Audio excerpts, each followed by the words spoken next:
김성환 평론가님. 장 소장님도 마찬가지고 저도 충분히 예견될 수 있는 결과를 국민의힘이 회피한 거란 말이에요. 우리 단합이, 그러니까 단결이 깨지면 안 된다. 이 생각 때문에 계속 윤석열 대통령 보위 이런 데만 모든 역량을 다 투입했잖아요. 당이 안 쪼개지면 된다고 하는 그런 사고. 그러니까 극우하고 거의 한 몸이 돼버렸어요.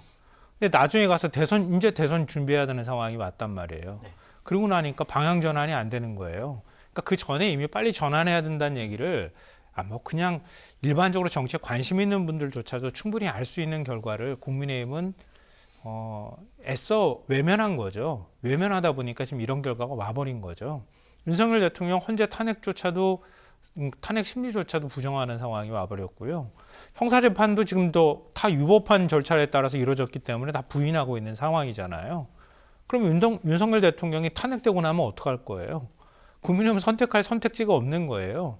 당 중진이나 이른바 쌍권이라고 하는 권영세, 권성동 두 지도부가 다 그런 태도를 취해왔기 때문에 지금 그걸 부정하기 어려운 상황으로 내몰려 버린 겁니다. 그 사이에 김문수 장관만 그냥 대선 후보 1위가 돼버리는 이런 아이러니한 상황이 벌어졌다는 거예요. 그러니까 그러고 나니까 결국은 온건한 보수, 윤 대통령의 행위에 대해서 도저히 용납할 수 없다고 판단하는 그런 중도적 성향을 가지고 있는 보수, 이런 분들이 더 이상 기댈 만한 곳이 사라져버린 거죠. 그럼 민주당이 지금 치고 들어간 거라고 보는데요. 그러니까 이재명 대표에 대한 공격 포인트가 잘못된 거예요. 이재명 대표를 극복해야지 이재명 대표를 주저앉히면 자신들이 그 대안이 될 수 있다고 하는 착각에 빠져 있는 거예요.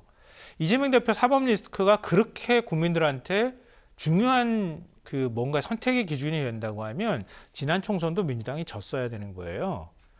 근데 민주당이 엄청난 승리를 거뒀잖아요.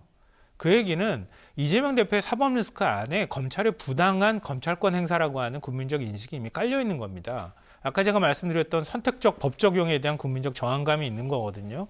그리고 윤석열 대통령이 스스로 다 선거를 망쳐버렸단 말이에요. 그 두 가지가 결합되어 있는데 이미 그 평가들을 국민들이 한 상황에서 이재명 대표만 끌어내리면 이재명 대표가 잘못되면 우리가 모든 걸 할 수 있다고 하는 거는 그냥 과대망상에 가깝다. 그걸 극복하고 이재명 대표가 할 수 없는 일을 제시해야 되는데 지금 국민의힘은 그 틀 안에서 못 벗어나 있다고 생각해요. 네, 저희가 잠시 후에 이제 국민의힘 대권 주자로 분류되는 인물들이 어떤 얘기들을 하고 있는지 관련한 자료들은 잠시 후에 보여드릴 텐데 김성환 평론가께 짧게 좀 질문을 드린다면 일단은 초반에 이재명 대표의 전략은 장설적 소장께서 말씀하셨듯이 성공적으로 보이긴 하는데 비명계 안에서도 갑자기 왜 우리 진보정당 포기하느냐. 예. 그리고 앞으로 이것만으로 중도 보수의 시선을 사법 리스크를 가릴 수 있을까 이런 생각도 들거든요. 거기에 조언을 하신다.